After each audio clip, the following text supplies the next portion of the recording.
Сәлем достар, бәріміз білетіндей, әуе жолы әлемдегі ең қауіпсіз көлік жолы болса да, әуе апаттары көптеген жағдайда өте қайғылы аяқталады. Бірақ осындай апаттардың арасында ғажайып жағдайлар да орын алып тұрады. Бүгін біз топ қазақ арнасы сіздердің назарларыңызға сондай жайттарды ұсынамыз. Ендеше ыңғайланып отырып біздің видеомызды тамашалаңыздар. Ал біз видеомызды бастаймыз.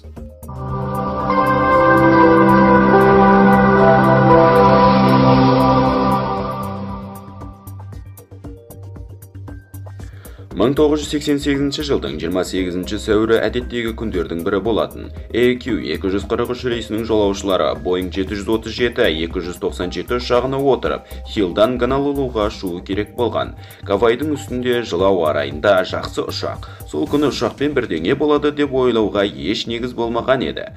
Ұшақ сәтті түрде әуеге көтеріледі. 89 ұшақ жолаушысы мен экипаждың 6 өкілі ештеңеден күмәнданбай жай барақат отырған еді. Ұшақтың көтерілгеннен кейін 23 минуттан кейін ұшақтың төбесі жұлынып кетеді. Иә, шынымен де ұшақтың ұшқыштардың кабинасының артындағы 6 қатарға дейінгі бөлігінің төбесін жел ұшырып әкетеді. Осы сәтте ұшақ 8000 метр биіктікте болатын, ал жолаушылар жеңіл киінген болатын. Гавай ғой не дегенмен де. Суық пен дүрбелең, борттағы отырған адамдардың беттеріне суық әрі қатты жел соғып, жолаушылар кислород жетпей қиналады. Әуе көлігінің командирі Роберт Шорнштайн басын бұрып артына қарағанда ұшақтың кабинасының есігі жоқ екенін байқайды. Оның артындағы көк аспанның фонындағы жолаушыларды көреді. Бірақ тәжірибелі командир дүрбелеңге салынбай мәселені өз қолына алады. Ол ұшақты ақырындап түсіріп, шұғыл түрде ұшақты қондыруға тырыса бастайды. Жағдай уақыт өткен сайын қиындай түсті. Созып жүруге уақыт жоқ болды. Роберт Кахалоу әуежайына шұғыл түрде қонуға рұқсат сұрайды. Бұл ұшақты қондыруға куә болған жандар ұшақ жерге қонысымен өртеніп, немесе ұшақ мүлдем шашылып қалуынан қорыққан болатын. Бірақ Роберт ғажайыпты жасай алды. Ол ұшақты максималды түрде мінсіз қондыра білді. Нәтижесінде жолаушылардың ешқайсысы қаза таппады. Тек ұшақтың төбесі жұлынған сәтте сол жерде тұрған стюардессаның біреуі ұшақтың бортынан ұшып кеткен. Оның денесі әлі күнге дейін табылмады. Нәтижесінде экипаж мүшелері мен жолаушылар дене жарақаттарын алады, бірақ бұл аса маңызды емес, себебі олардың тірі қалуының өзі екі талай еді.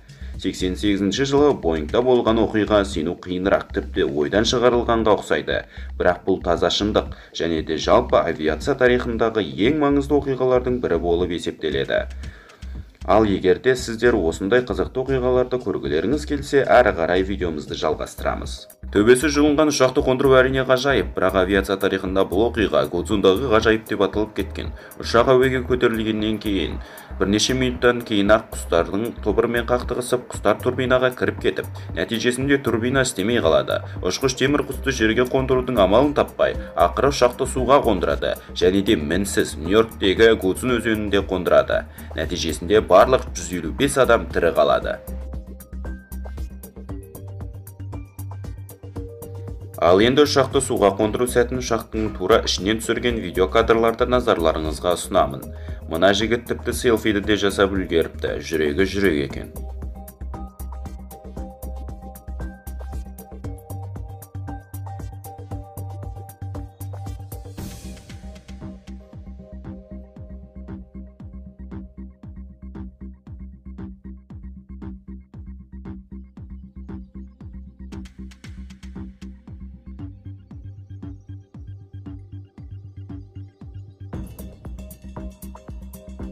Ұшақты суға қондыру жалпы жиі болып тұрады, бірақ солардың ең алғашқысы қашан болғанын білесіз бе? 1956 жылдың қазанында Ричард Ук есімді пилот тарихта ең алғашқы рет ұшақты ешқандай адамды өлтірмей суға қондыра алған. Міне нағыз number one.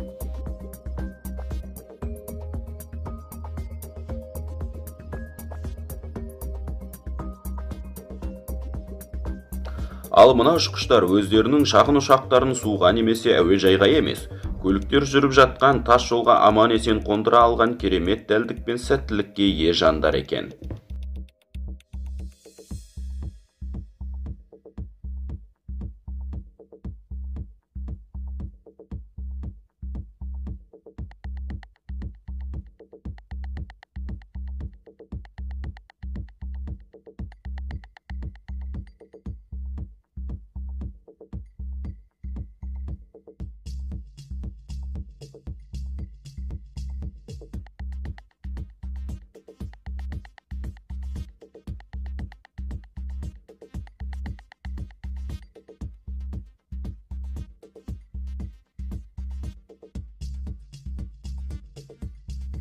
Міне достар, бүгінгі видеомыздың соңы. Егер видеоны арнаға тіркеліп лайк басып кетіңіздер, және де комментарийға өзіңіздің ұшаққа неше рет отырғаныңызды жазып кетіңіздер. Сіздермен бірге болған Топ Қазақ арнасы. Бізбен бірге топта болыңыздар. Сау болыңыздар.